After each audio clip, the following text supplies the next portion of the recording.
Всем привет! И сегодня с вами я, Тарас Мелков. Мой видеоблог на этой неделе посвящен розжигу камина. Я видел в YouTube несколько роликов, где люди пытались при помощи подсолнечного масла разжигать костры. Этот способ не очень эффективен и не очень правилен. Я вам рекомендую другой, новый, более мощный и эффективный способ розжига каминов и костров. Для этого нам понадобится 10-летний ром из Барбадоса RL Cialis, почти как Cialex. Но не надо путать, это совсем другая вещь.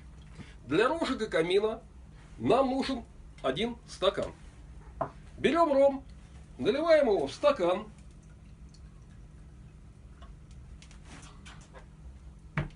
И сбрызгиваем дрова.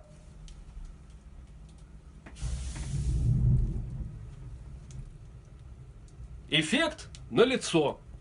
Всем пока, а в следующем видеоблоге я научу вас готовить вкусную здоровую пищу из продуктов, которые можно найти у себя в холодильнике в повседневной жизни.